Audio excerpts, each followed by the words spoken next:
Oi, gente, sejam bem-vindos a mais um Em Casa Pode. E aí, como que vocês estão?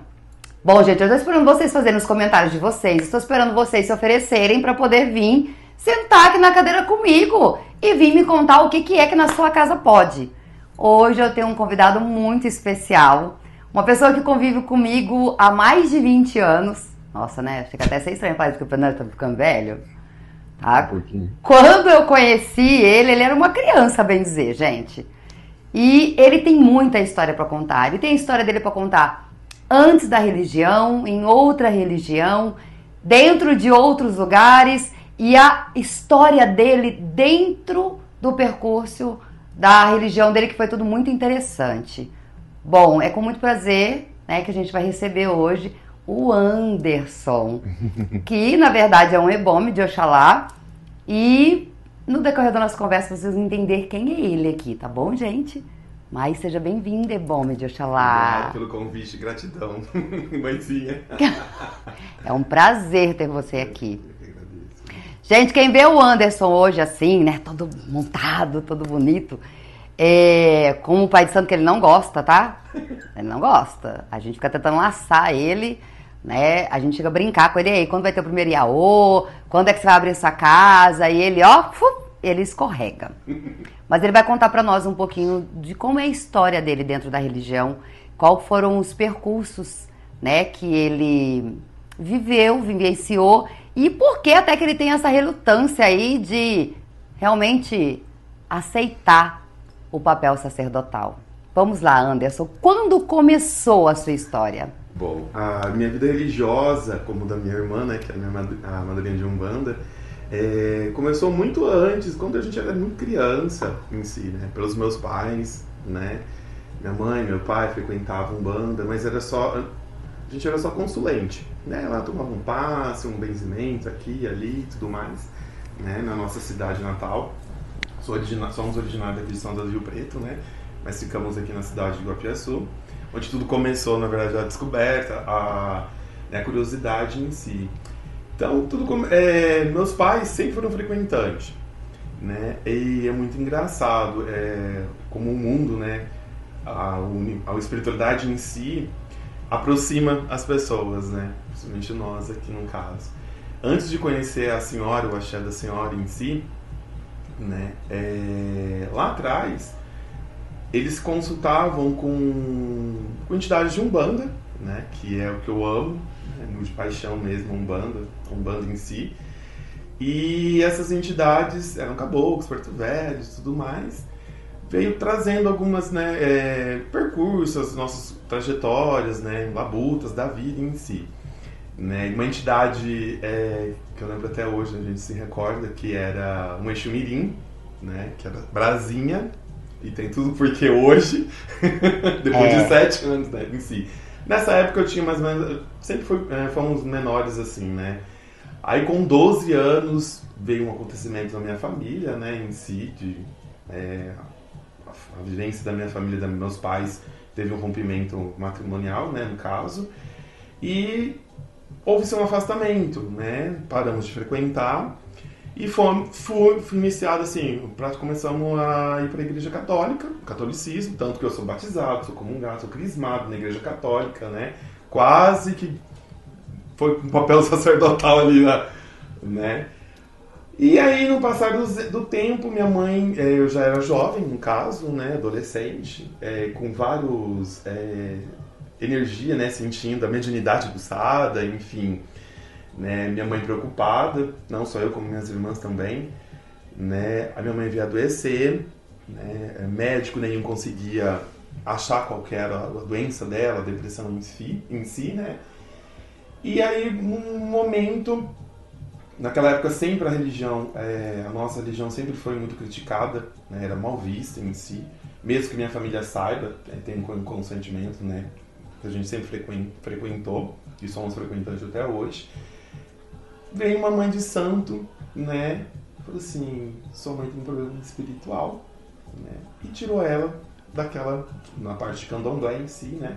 E conseguiu trazer ela de volta aí. Eu quase perdi minha mãe mesmo, né? Então foi assim, entrei pela espiritualidade de cabeça mesmo, assim, e de coração pela dor dela, né? Não só dela, como nossa também, né? Em si. E aí, no decorrer da caminhada, né? Procurando, né? Tentando se identificar nos lugares, porque onde frequentávamos, não tinham conhecimento. Não passava, não orientava, só tem que ir tomar um passe, você é médico, mas não a ponto de incorporar, porque era menor ainda, né? Mas aí, aos 18 anos, eu e minha mãe, numa consulta, né? Viemos até a cidade de São José do Rio Preto e deparamos com a Mãe Márcia. Né? Na verdade, não é a Mãe Márcia, né? Com o Exu Neco. Que é seu pinga-fogo, né? Que praticamente foi quase um encontro. Porque lá atrás, quem cuidava de nós era um Exu Mirim, da linhagem, no caso do fogo, né? Que era o seu Brasinha. E aí veio todo o encontro. Foi assim, uma troca de imediato. Engraçado que entrou eu e minha mãe na consulta, né? Porque a gente tinha leigo, medo, né? Leigo, não conhecia como que era o sistema, né? Como funcionava uma quimbanda em si. E foi onde que estamos até hoje. Então, assim, daqui a pouco vai ser 21 anos, né? Na trajetória espiritual, né? Junto com a Mãe Márcia. Né? Então... Bom, vamos lá, porque agora você aguçou a curiosidade, a gente vai começar a se aprofundar nessa história aí. Porque vocês viram aí que ele deu uma pincelada, né? Ele cortou volta da história. Não, vamos saber direito do negócio. Quando você falou que na sua cidade, né, que você morava, que era Guapiaçu, foi quando vocês conheceram a Umbanda. Sim. Esse terreiro era um terreiro tradicional lá? Ele ainda existe? Não existe mais? O que veio acontecer? Não era um terreiro tradicional, né? Era uma senhora, na verdade uma família em si. As irmãs, cada uma tinha o seu terreiro, né? E assim, era na casa, no fundo, assim, de casa. Nunca foi um terreiro legalizado, assim, né? Aberto em si, era fechado. Simplesmente algumas pessoas ali de convívio, né? Então não tinha parte de um estudo mais aprofundado, entendeu? Então eram médiuns restritos ali no terreiro em si. Bem pequenininho e familiar. E aí ela veio a falecer, uma da irmã, e a gente passou para outra irmã, que muito antigas, né? Senhoras muito antigas, que também veio a falecer e ninguém mais seguiu, né? Tocou em si Deu sequência no local. Naquela missão, né? Espiritual. Tanto que era Umbanda e a esquerda, funcionavam tudo junto ali no caso, né? Então tinha que a maioria dos terreiros tradicionais eram assim. Eram não, são assim até hoje. São assim até hoje, né? Pequenininho ali, simples. Aquela coisa de fundo de quintal, que realmente eu acho interessante quando fala isso, porque era fechado mesmo, não era aberto a todos, era aquela coisa meio de convite. E não se divulgava, né? Porque as pessoas tinham muito medo. Mas imagina, né? 20 e poucos anos atrás. Nossa, fulano é isso, fulano é aquilo. Então, cheio de preconceito, de conceitos, né? Tanto que aí, a gente, como ela veio a falecer e não tinha mais segmento, nós partimos para a parte do cristianismo, que era muito mais forte, né? Numa cidade pequena, menor, né? E... Até porque lá não tinha mais nenhum outro terreiro, era o único. E São José do Rio Preto, né, no caso que é, né, muito grande, tinha vários, mas muitas, as pessoas comentavam muitas coisas que aconteciam, né, e a gente tinha muito medo, por sermos leigos, ser cidade simples, né, não ter o conhecimento mesmo de um local maior. Não sabia onde ia cair. Onde ia cair, na mãos de quem ia cair, né? Gente, se o Ebome me permitir, como eu sei da história dele, eu vou contar um pouquinho o que é esse problema que a mãe dele teve espiritual, tá? Nesse momento do rompimento da relação, né, do casamento, a pessoa que ficou, né, porque assim, o pai foi roubado da família, né, então teve uma terceira pessoa aí. E essa terceira pessoa procurou magia, procurou o lado negativo da espiritualidade para atacar a mãe dele, por medo até, né, do pai ter uma recaída, do pai querer de volta. E foi por esse motivo que a mãe dele teve que procurar um lugar mais forte, vamos dizer assim. Uma, porque a Umbanda de lá, né, já tinha se fechado pelos falecimentos das pessoas. E outra, porque ela sentiu que era uma coisa muito mais forte, né, que, vamos colocar assim, às vezes a Umbanda não conseguiria, porque a pessoa que estava mexendo com ela estava mexendo com coisas muito pesadas. Então foi dessa forma que eles tiveram que voltar para a religião. Olha que coisa interessante. Eu falo que a espiritualidade ela é muito fascinante. Porque eles eram, né, os pais deles frequentavam, eles frequentavam desde pequeno, teve o rompimento da relação, eles tentaram continuar, não conseguiram por causa que o terreiro não deu sequência. Aí teve essa magia, né, negativa que jogou na mãe dele, quer dizer, ela teve que voltar pela dor. Não teve como fugir, tá? E por mais que às vezes as pessoas pensam assim, nossa, mas eles estavam no catolicismo e não funcionou. Ah, mas por que fala que a Umbanda não funciona? Aí eu vou dizer uma coisa pra vocês que eu costumo dizer isso há muitos anos, tá? Porque eu aprendi isso com a própria espiritualidade. Da mesma forma que existe uma doença, né, um médico para cada doença, também existe uma religião para cada tipo de problema, tá? Principalmente a nossa. Então, não adianta às vezes você procurar um kardecismo se a pessoa está com um problema de uma magia pesada, né? Se a pessoa mexeu com a vida daquela pessoa através do candomblé, por exemplo, não vai adiantar, ela não vai resolver isso lá dentro do kardecismo. Então, não é desmerecendo nem diminuindo nenhuma religião. O que nós estamos dizendo aqui é o que a necessidade de cada um leva a buscar, tá? Então, você imagina a cabeça deles, porque e até por isso eles ficaram com medo, porque essa pessoa procurou um lugar que eles não sabem onde era. Então, e o medo deles de cair no mesmo lugar o qual era que ela tinha procurado? Né? Então, existe isso. Né? Então, por isso que eles falaram, a gente ficou com medo. Foi até que alguém, na época, encontrou, né, o meu Exu, que fazia consultas todas as semanas, aberto ao público. Eu acho que foi a patroa dela, sim, que ficou sabendo do Exu Pinga Fogo através de uma outra pessoa, passou por uma consulta, gostou, acho que o seu Pinga Fogo mandou recado pra ela, sim, e eles chegaram até lá. Isso já faz 21 anos, tá? E quando a gente fala de parte sacerdotal que ele corre, vocês viram que ele quase virou padre. Olha o que é a necessidade da espiritualidade quando tem que ser. Né? Porque ele conhece muito do catolicismo, ele entende a Bíblia, né? E é uma outra coisa que eu falo, que quando a gente tem conhecimento das religiões, a gente sabe exatamente onde a gente está e o porquê que a gente está fazendo aquilo que a gente está fazendo, né? Porque há 21 anos conhecendo o catolicismo a fundo, e mesmo assim, a partir do momento que entendeu que a missão espiritual era dentro da Umbanda, dentro da Quimbanda e dentro do Candomblé, ele adentrou e nunca mais saiu. Mas a partir do momento que você sentou lá na frente do Exu, né, teve alguns desvendar da sua vida, como foi pra você entender isso tudo? Porque eu vou falar uma coisa por mim, eu ficaria meio revoltada de pensar que a espiritualidade tem esse lado tão mal. Olha, na verdade tudo é consulta, né? Não tem dessa, essa é a primeira. Toda vez que tem alguma consulta ou alguma gira em si, eu até brinco com a mãe e falei assim, nossa, parece que é meu primeiro dia que eu tô entrando, eu tô pisando aqui novamente, né? Mas em si, a gente se revolta, né? É um choque de realidade. Né? Aí você, ele te proporciona, na verdade, a espiritualidade, ela te mostra a tua vida, a tua existência, tanto no passado, no presente e no futuro. Então as coisas vão se encaixando. Então a gente entra num choque de realidade que às vezes você sai dali e fala, nossa, onde eu tô mesmo? É isso mesmo? Se revolta. Bate revolta? Bate. Falar que desses 21 anos não teve revoltas, porque falou, a entidade falou isso, aquilo, e você fala assim, e agora? Eu acredito, eu não acredito, eu creio, eu não creio. Mas é algo tão interno, é algo tão assim, que toca profundamente e é verdadeiro, que a gente segue. Não, vamos.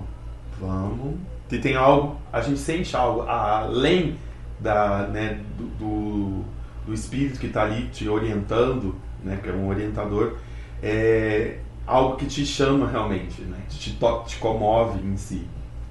E desde o momento que você sentou na frente lá da entidade, quanto tempo demorou para você entrar para dentro do terreiro? Depois do teste da sequência que tem 7 giras, né, em si, demorou quase 1 ano, porque a gente passou na época era um desenvolvimento, né, um estudo em si, para saber o que é mediunidade realmente, porque é tudo muito novo, né, assim, por mais que eu estava dentro da religião, eu não estava dentro de um terreiro, participando ali numa gira, numa sessão, né, sentindo energias, diferenciar uma coisa da outra, né, Então, assim, demorou em torno de um ano para eu poder começar a frequentar a Umbanda. Pra você entrar pra dentro da gíria. Você ficou quase um ano na assistência. Isso, porque foi final de ano, aí foi decorrer, aí passamos por que eram 3 meses de estudo, né, de prática, teoria, saber realmente, e isso é fascinante, né? E aí você parava e falava, nossa, os 7 mandamentos da Umbanda coincide com os 7 mandamentos do cristianismo. Então você começava a comparar as perguntinhas, respostas, né? E isso foi muito interessante. E assim, não só eu entrei, né? Como minha mãe entrou, a minha tia entrou, para depois as minhas irmãs também adentrar. Depois, né, que passamos todo mundo, depois de um outro ano elas entraram, né? Dentro da Umbanda em si. E como foi pra você essa revelação da incorporação? Foi assustador, porque o que acontece? Antes de adentrar assim, na espiritualidade e tudo, eu era ator, né? Então a gente fazia teatro, sentia energias ali, né? Falava, nossa, essa catarse, fazer uma oficina, nossa, que catarse, isso mexeu, comoveu. Falava, gente, né? Que interessante.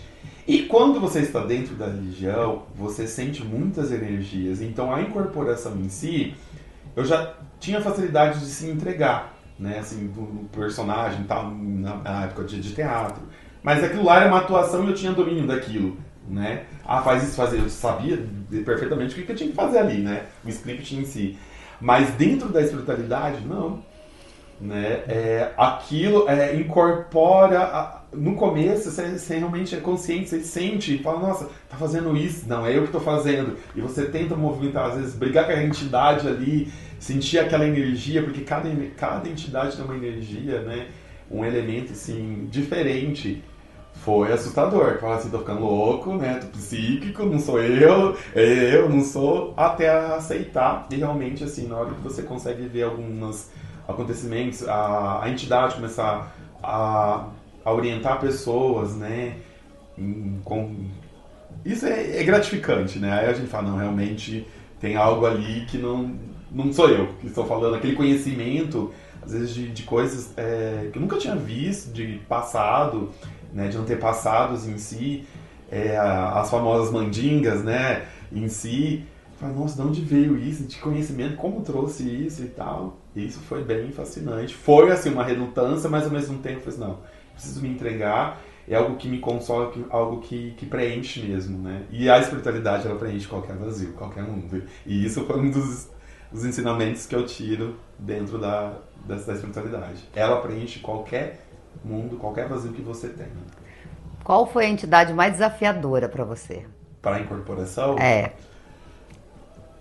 Desafiadora, eu falo que até hoje, na verdade, é o meu Exu, né? Porque são entidades assim que trazem uma força que você não consegue, você não domina, na verdade, né? Você tá ali, você é um médium, você se entrega e você nunca sabe o que vai acontecer. Mas você se entrega por quê? Pela doutrina, né? A mãe tem uma doutrina, a casa da mãe em si tem uma doutrina, né? Muito séria, né? Um respeito pelas pessoas em si. Então você confia e acredita, porque além, né, tem as minhas entidades, tem a entidade da mãe que está ali sempre orientando, sempre atenta a cada detalhe das coisas, né? Então, assim, o lado sacerdotal é muito importante, muito. Né? Sem a senhora, eu gosto, ainda brincava lá atrás e falava assim, sem minha mãe aqui no axé eu não fico, né? Na verdade foi quando iniciou quando teve uma história, uma hora nós vamos contar sobre isso, né? Então, assim, a presença dela, né, de saber que tem alguém ali, não é fala mãe, mas ela é minha mãe de santo, né?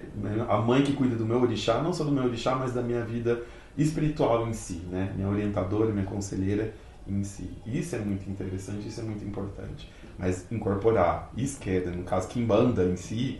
É que no nosso caso não é esquerda, é Quimbanda. Né? É bem desafiador. Imagina Quimbanda há 21 anos atrás. E outra questão, eu não tenho vício, né? Eu não fumo, eu não bebo. Então isso também fala, nossa, meu corpo, né? Então tá bebendo no meu corpo, tá fumando no meu corpo, como assim? Né? Mas, assim, por incrível que pareça, ou não tenho sequelas, assim, não fico com vestígio de... O álcool fica no corpo, mas não embriaguez, né? Essas coisas não tenho vontade, não tenho vício nenhum. Porque muitas vezes as pessoas pensam assim, você não tem vício, e você começa a mexer com um Exu, com pombogira, você vai criar vício. Não. O Ebom de Oxalá nem a família, ninguém. tá aqui para poder comprovar isso, né, gente? O Exu bebe, o Exu fuma, e ele não tem nenhuma radiação, tá? Nenhuma influência da entidade, porque é uma entidade que sabe o que faz na vida dele, tá? Qual que é a entidade que você mais tem afinidade? O Exu foi a mais desafiadora. E qual que você tem mais afinidade? Falando de entidade, né? Meu caboclo eu tenho muita afinidade, né? O caboclo em si, que eu amo muito a Umbanda, né? Pelo fato de você ajudar o próximo, né? Você tá ali pro teu momento se doando, que fazem quase 21 anos, né? Que a gente se doa em si, né? E o meu caboclo eu tenho muita afinidade, né? Uma energia encantadora, né? Forte, uma energia pura ao mesmo tempo e com muito saber, né? E você fica contente, após a incorporação, você ouvir o consulente falar, nossa, teu caboclo passou isso, passou uma orientação de uma erva, de uma coisa assim, me curou, ajudou a auxiliar uma tal doença, tal. Então isso é o que eu tenho mais afinidade com a entidade, no meu caboclo em si. E qual que você tem mais medo? De entidade? De entidade, tá? Ainda estamos na parte da entidade. Eu tenho mais medo, realmente, é o meu Exu mesmo. Eu tenho mais medo. O dele foi tanto mais desafiador. Desafiador e é o que você mais tem medo. Dá mais medo mesmo, assim, né, porque ele toma muitas decisões da minha vida, principalmente minha vida material, né, carnal, fora, né, fora da religião em si, lá fora. Então dá muito medo. Até mesmo respeito muito também o estudo da Mãe de Santo, né? Até porque eles são assim, né? Eles são muito comparsos, Eles são muito comparsos, os dois. Então assim, quando um fala, o outro assina embaixo. E é bem assim, a lealdade e o mais incrível, né? E é bonito também. A lealdade em todos, tanto na Umbanda quanto dentro da Quimbanda, né? A lealdade das entidades. A mesma conexão, o mesmo linguajar, né? De cuidado que tem, né? Um com o outro. E o respeito, isso que é muito interessante. Gente, eu tô trazendo pessoas, tá, do meu convívio, porque eu quero mostrar através deste podcast para vocês que viver a religião ela não é fácil, tá? Mas ela é possível. E uma coisa que é raro hoje, você realmente escutar pessoas contar que estão há tantos anos dentro dessa religião, tantos anos dentro da mesma casa, tá? E não o Ebom de Oxalá, ele teve vários desafios, gente. Tá? Ele teve rebeldias, não pense você que ele foi um filho, exemplo. Não, ele foi rebelde. Ele já se revoltou. E eu acho que ele é mais apaixonado pelos espíritos dele. Sabe por quê? Porque ele não manda na vida dele. Então ele já se revoltou ao ponto de falar, eu vou dar um tempo, não sei o que, daqui a pouco eles estão trazendo ele de volta. Né? E deixa claro, tipo, não tem outro lugar, não tem outra casa, não tem. A única opção que ele teria é montar o terreiro dele. Que ele dá risada porque é o que ele corre, tá? Porque ele fala que não quer. E eu falo que eu daria maior apoio para ele poder cumprir a missão sacerdotal. E aí agora nós vamos chegar na parte mais interessante. O Ebom de Oxalá, que hoje é Ebom de Oxalá, ele viveu na Umbanda. Quanto tempo você ficou na Umbanda antes de iniciar? Você lembra? Não foi muito tempo, foi? Um ano. Olha, ele exatamente ficou 1 ano. 2 anos. 2 anos. 19 anos a quase 21, um ano e meio, quase. Com 1 ano de estudo e mais 1 ano de incorporação. Isso. Ele ficou só 2 anos dentro da Umbanda, tá? E ele não conhecia Candomblé. E o que é aquela coisa de você respeitar o que a espiritualidade fala? Porque ele também foi iniciar, tá? Assim, ó, do mesmo jeito que ele sentou na frente de uma entidade. E a entidade falou, você tem que entrar pra dentro? Pra desenvolver, pra começar a sua caminhada espiritual. Quando foi pra ele se iniciar, foi a mesma coisa. E conta pra nós como que foi aí essa... Como foi essa fala, né? Vamos dizer assim, como foi esse desafio de falar pra você assim, ó, Anderson, você tem que se iniciar no Candomblé. Como foi essa descoberta pra você?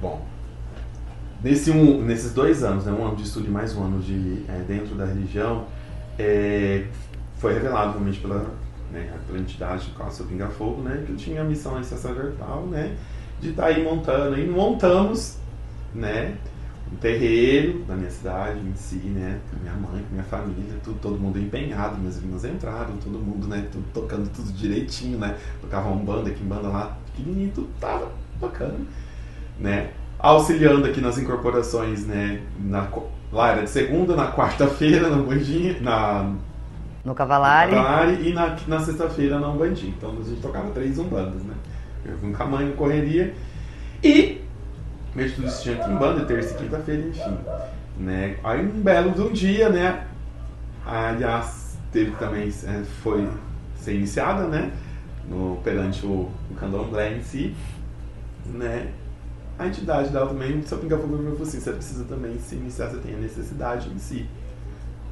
Pode se preparar. Pode se preparar. Eu falei, oi?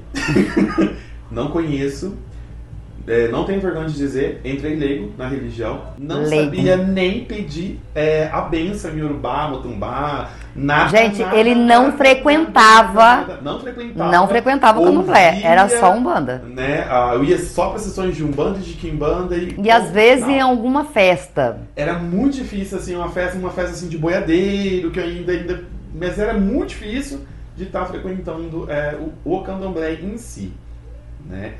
E eu falei assim, tá, vamos. O momento é pra ser, então vamos. Tanto que coincide, não é que coincide, né? Quando eu entrei pra Umbanda, que eu comecei a incorporar, foi no mês de agosto, que é no mês de nascimento em si. Depois, pra fazer Ariaxé, também foi no mês de agosto também. Então, minhas mudanças de ciclo foi tudo resolvido aí bem no mês de agosto. As decisões que se revelam foi bem no mês de agosto mesmo. Aí eu falei, então vamos. Mas não foi fácil, porque você é uma religião que eu não conhecia. Que nem eu falei, eu era leigo, não conhecia. Meus irmãos, eu sou gamo, tá? Não tenho vergonha de falar, eu sou gamo de irmão. Mas a gente tem que ter orgulho, é raro, hoje não existe. Orgulho. Somos em 5, né? Tem Dofona, Dofantinho. Então, meus irmãos já eram velhos dentro da espiritualidade, já conheciam, já tinham vícios, né? E eu entrei assim muito humilde, a ponto de querer realmente aprender o que estava acontecendo ali, o que era, né, esse mundo, como que é, o que deixa de ser em si, né, deixar se iniciar. E muito eu falei assim, vamos. Eu aprendi muito com os meus irmãos, né, porque eles erravam muito. Nossa, mas eu espanhava, levava cada bronca, cada baixa em si. Eu falei assim, então isso não pode acontecer, isso não pode ser feito, sabe? Então eu sempre fui muito observador, né, no que estava acontecendo, mas ao mesmo tempo, assim, dentro do candomblé, a energia é muito interna. Então foi muito mais intensa e você sentia aquilo que estava vindo de dentro mesmo, né? A ponto que teve um momento que eu falei assim, não, eu vou fugir, eu vou sair daqui, ou não, eu vou ficar, o que está acontecendo, eu não sei o que eu estou sentindo, né? Mas aí foi muito interessante, porque eu tive, né, meu pai de santo, né, me orientou muito. A minha mãe, sempre presente a todo momento, né, a mãe Márcia em si, me orientou, me acalmou, me explicou, né, isso é normal, isso é uma energia completamente diferente de uma incorporação, né, de um espírito que adentra o seu corpo e dentro a explosão de um orixá em si, né, daquela energia que você não tem um domínio real mesmo, né? É muito mais forte do que você imagina. Tanto que quem incorpora de espírito, né, tá acostumado até com a consciência. E o orixá não tem consciência. Pelo menos ele desmaiava, gente. Era uma coisa de pum, ele apagava. Né? E para ele foi muito desafiador. Eu tava lá, fui eu que criei o barco, fui a jabonã deles. E eu tinha dó, porque ele era o gamo, né? Então tudo ele era por último. E eu tinha dó. Não, e tudo, ele ficava assim, ó, paradinho, assim, ó, olhando, tipo, meu Deus, o que tá acontecendo? Então, era muita fé, a gente foi muita prova de fé, né? Foi uma obediência a orixá, a espiritualidade que eu falo assim, hoje em dia é raro, hoje em dia é muito raro, né? E no caso dele, da família dele, ele é um único iniciado. Dentro da Umbanda, e da família toda entrou. Uma boa parte saiu, ficou só ele e a madrinha da Umbanda hoje. E ele se iniciou para segurar o karma da família. Entendeu? É bem esse, é o karma. Sabe, ele foi o esteio da família. Então, por ele ser iniciado, ele ampara todo mundo. Então, ele sabe qual foi o sacrifício que ele teve que fazer. Não foi só por ele, né? Foi por uma geração. Então, ele sabe que... E é isso, é ouvir, entender e agir. Ele não questionou. Ele escutou, falou, não é isso? Isso vai ajudar todo mundo, vai melhorar. Então, vamos fazer. E ele passou muitos desafios, porque ele é do Oxalá, né? Então, ele foi feito do Xaguiã. Na época, ele trabalhava dentro de um frigorífico, mexendo com sangue, gente. Vocês têm noção? Teve que sair, porque ele tava ficando louco, o orixá que exilou, ele teve que acreditar em orixá também, arrumar uma outra coisa, mas foi muito rápido, ele já saiu, já arrumou outro. Mas ele passou muito desafio. Ele ficou 3 meses de quelê, ele é da época dos 3 meses de quelê, tá? Não é igual de hoje, 21 dias, não. E ele do Oxalá comendo sem sal, dormindo na esteira. Abdicando de tudo lá fora. Ele era jovem, tá? Ele não teve vida social. Gente, vamos contar até uma particularidade aqui, tá? Até pra ele perder a virgindade, foi tudo depois disso. Tudo depois disso, dentro da espiritualidade. Vocês acreditam? Tudo depois disso. Ele não tinha tempo pra se relacionar. Porque ele trabalhava, ele fazia faculdade e nós tocávamos 3 umbanda. E aí ele ainda entrou pro candomblé. Tinha tempo pra quê? Pra nada. E nesse período é o período que ele mais amava a religião. Ele teve, vamos dizer assim, rebeldia de uns anos pra cá, depois de muito tempo. Nesse período não tinha rebeldia. Não tinha, era um amor intenso, era uma coisa não interessante. Aí, vamos lá. Depois que você se iniciou, como foi os seus desafios dentro do candomblé? Fácil. Não, porque a iniciação já foi difícil, vocês já entenderam, tá? Depois da iniciação teve mais desafios. Porque como ele nasceu com peso de sacerdote, o que vocês acham que aconteceu com ele logo que ele se iniciou? Me tornei babá jabonã da casa. Né? Então, assim, tocando, ajudando a criar os próximos iniciados ali da religião. Né? Vocês acreditam nisso? Ele virou jabonã da casa.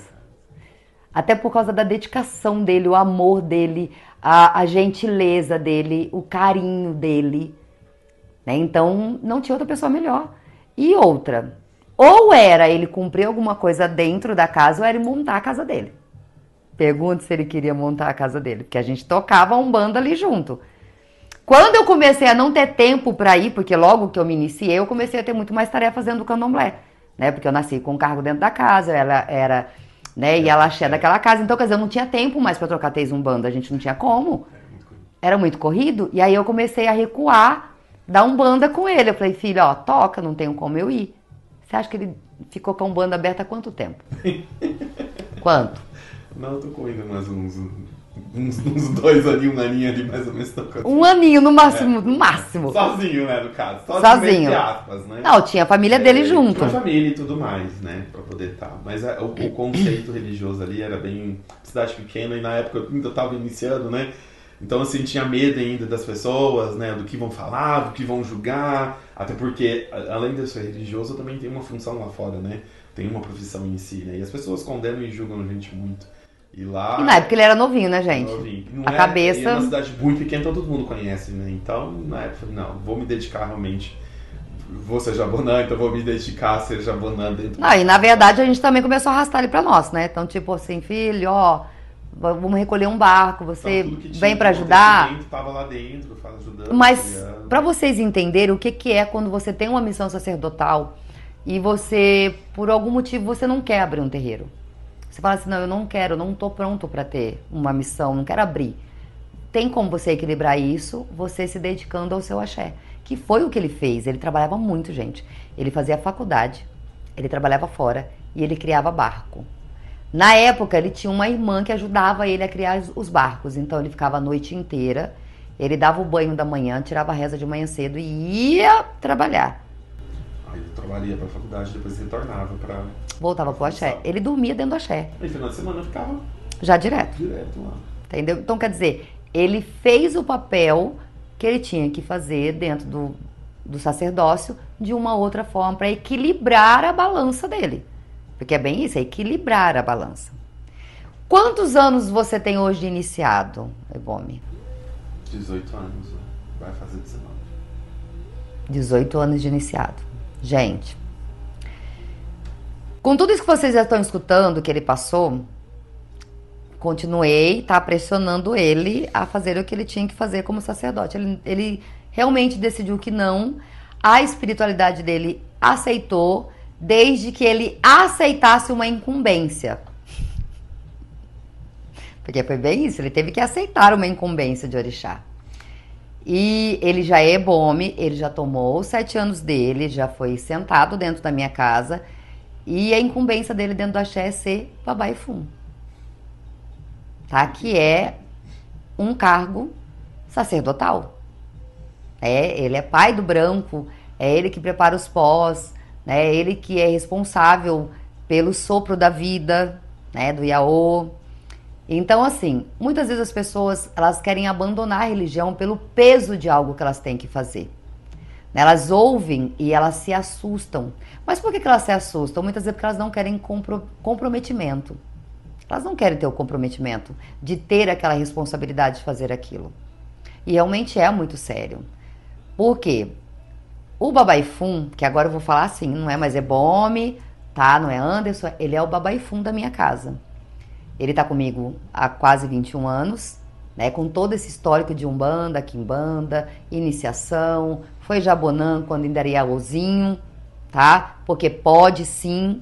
Tem gente que fala não pode isso, não pode aquilo. Quando você nasceu para ser, não tem idade para ser. O importante é ser. E tudo vai da índole do comportamento, do exemplo que essa pessoa é. E ele sempre foi um exemplo. Tanto que ele chega na minha... Qualquer um que chega na minha casa num dia de função, ninguém fala que ele é quem ele é. Só porque chama.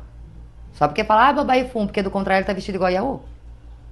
Essa roupa linda que ele colocou porque eu fiz ele colocar pra vocês, tá? Porque ele ia se vestir de roupa de Umbanda. Ele veio com o uniforme da Umbanda. Eu falei, não, meu filho, você é Babá Efum na minha casa. Não pode, filho. Tem que... Ai, mãe, então tá bom, eu trouxe. Falei, muito bem. Tá? Porque ele acha que não é necessário, né? E eu acho muito bonito isso nele. Porque realmente ele fala, não, mãe, mas não tem necessidade. Fala, tem necessidade sim, tem que colocar sim.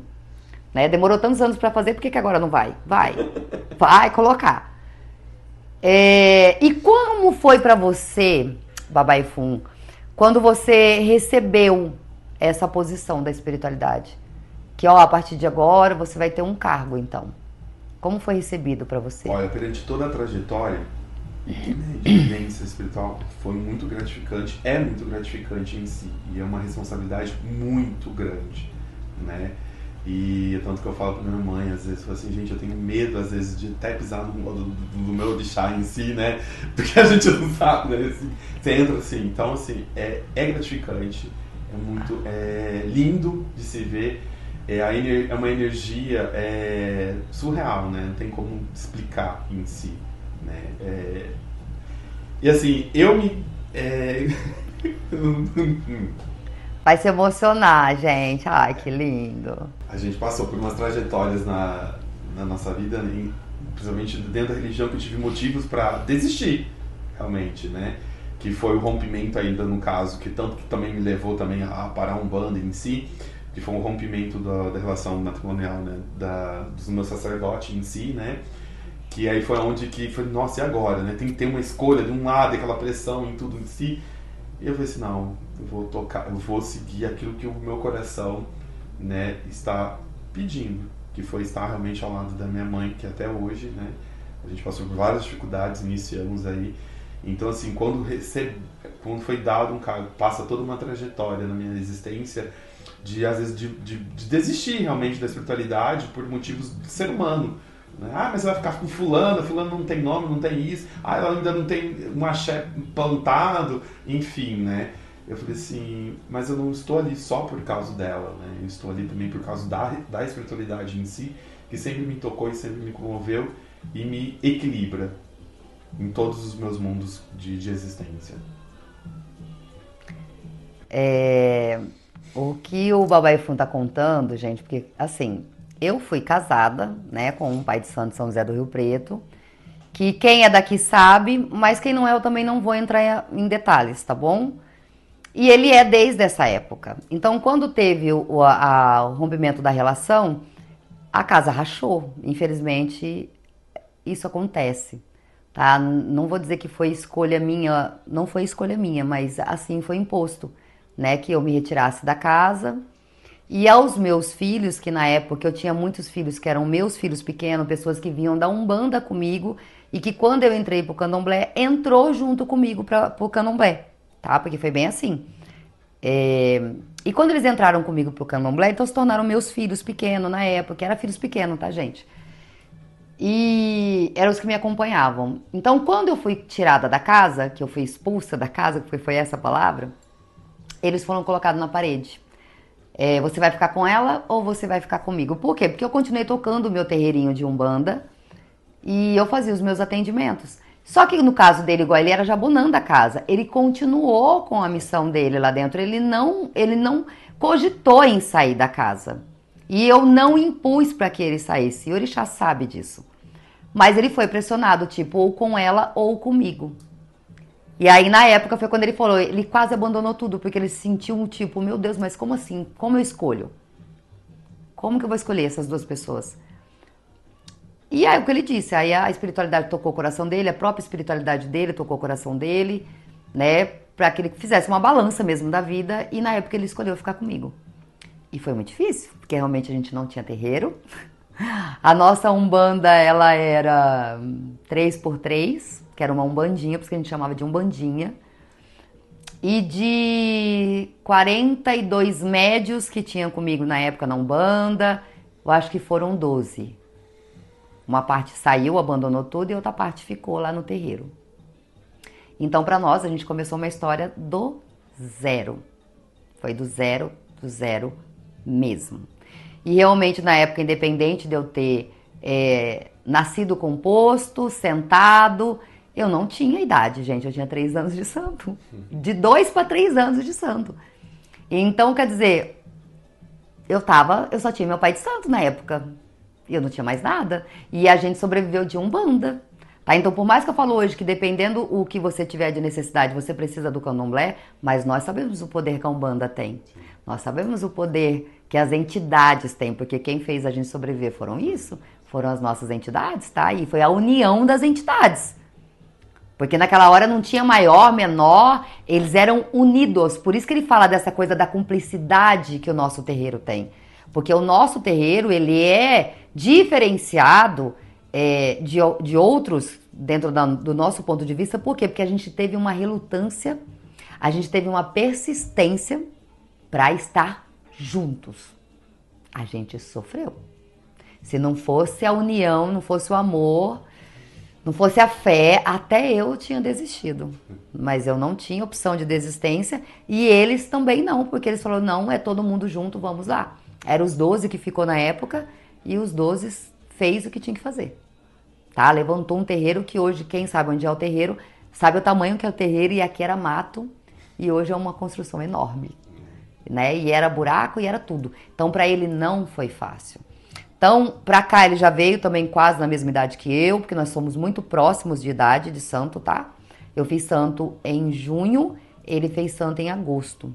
O meu quelê caiu, ele deitou. E na época o meu quelê caiu exatamente para que eles deitassem. Não estou aqui para levar crítica, tá, gente? Eu acho que todo dentro da religião muitas vezes é a necessidade. Meu pai de santo, na época, pai samba, veio, tirou o meu quelê para que eu pudesse colocar a mão neles, porque senão eles não iriam fazer santo. Foi isso, bem a isso que eles falaram, não vou, se a minha mãe não puder estar lá, que na época era madrinha de Umbanda. Não fui eu que coloquei a mão na cabeça deles, foi Oxum, porque eu não tinha idade, tá? Mas eles começaram a história deles comigo. Então, quando a gente foi começar a história do terreiro, que tudo foi ganhado, né? Foi uma cliente que deu para Pombagira, e um outro dia eu venho contar essa história. Ele também era novinho de santo.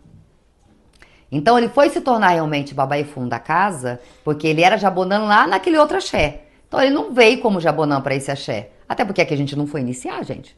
Eu fui iniciar aqui depois que eu tive 7 anos. Antes dos meus 7 anos eu não iniciei ninguém, tá? Só depois que eu completei os meus 7 anos, que na época meu pai de santo que estava comigo deu o aval e aí eu comecei a iniciação, eu comecei a iniciar. E na época ele já não tinha mais tempo para ser Jabonã. A vida dele já tinha tomado uma outra proporção, então ele tinha realmente, ele era muito corrido na vida dele, ele trabalha. E aqui, aonde nós moramos é longe da cidade, é muito longe da cidade. Tá? Então não dava para vir, ir e vir e ir, não dava. Na época não. Há 16 anos atrás, não. Porque o terreiro hoje já tem 16 anos. Ou mais até, não me lembro agora, não me recordo exatamente. Tá? Então ele não podia. Então ele participava dos atos principais. E aí, na época, acho que foi um boiadeiro, ou foi, acho que eu não lembro. Eu não lembro quem foi, gente. Eu não lembro se foi o jogo, se foi o boiadeiro. Se foi alguma coisa minha, tá? Que veio e disse que o cargo correto para ele seria Babaifum, tá? Que ele era o mais velho da casa, ele era o Oxalá mais velho, então não teria outro cargo para dar para ele. E porque pelo tempo que ele tinha de cuidado perante a parte sacerdotal que ele teria que ter. E foi isso que aconteceu. Então, nos primeiros Iaô ele já estava presente, já foi ele que pintou, os pós da casa já foi ele desde o começo que providenciou, e quando a gente começou não tinha nada. Vocês não sabem, gente. Buscar tudo. Todo nós tínhamos que ir atrás. Era só mata aqui. Vocês não têm noção. Tá? E a gente foi muito persistente. O Babaifum foi muito persistente. Ele teve momentos, sim, de fraqueza. A gente não pode dizer que não teve. Teve, sim. A família dele saiu. Na época isso balançou ele também. Porque ele se viu meio sozinho ali na época. Só ficou ele e a irmã mais nova. Tá? E quando a gente lembra disso, a gente tem que pensar o quê? Quando a gente nasceu pra ser, a gente vai ser e pronto, acabou. Nada nem ninguém vai mudar isso. Nunca. E o Babaifum, ele é prova disso. E na cabecinha dele tá passando um filme aí, ó. Sim. De todas as coisas que foram enfrentadas, tá? Porque não foi fácil, não. Não foi fácil. Diante a isso tudo. Ah, e uma outra coisa que eu quero colocar pra vocês aqui. Sabe por que ele fala que ele não quer ser sacerdote? Porque ele fala, mãe, eu vejo que a senhora passa. Ele fala, o quê? Eu sei que a senhora passa, não quero. Não vou. Eu ajudo a senhora aqui, tá ótimo pra mim, não vou. E ter pessoas assim ao lado, né, acreditando no mesmo propósito é muito difícil.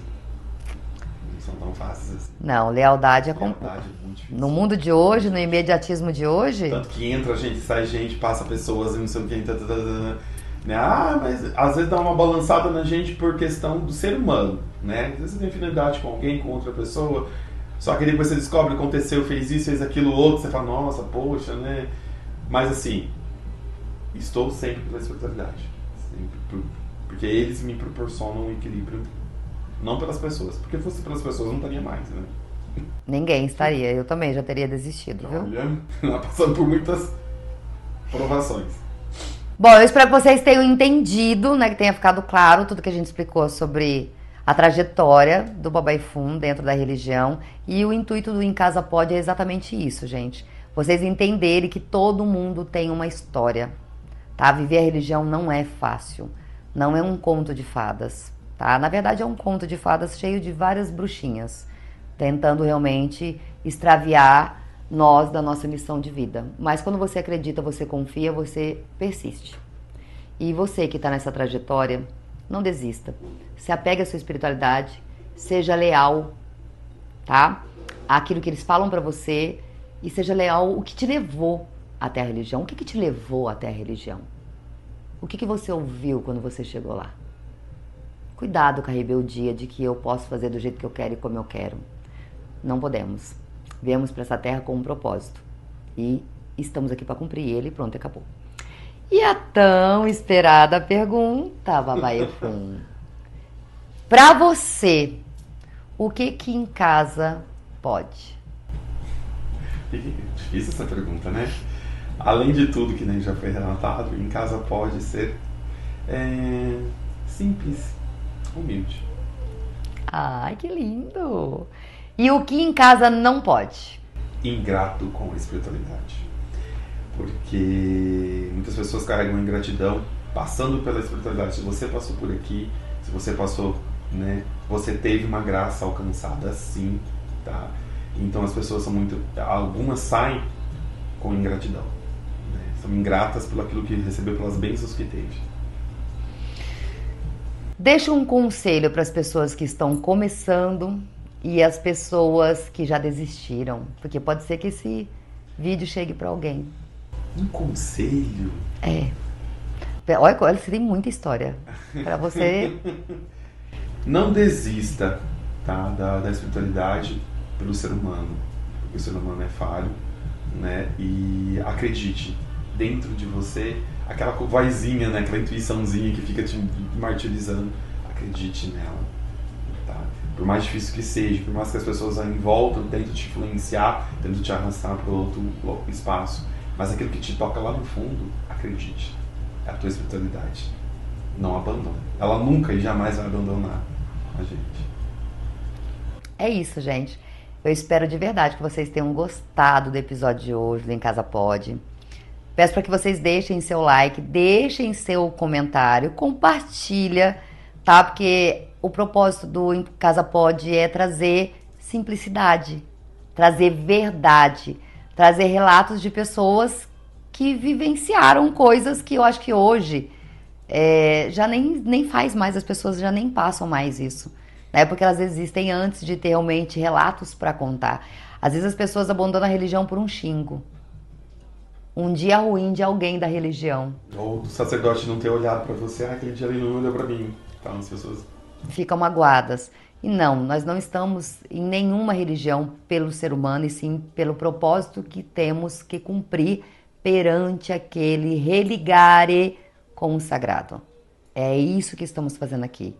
Foi um prazer estar aqui com vocês mais uma vez nesse episódio. Foi um prazer escutar a sua história.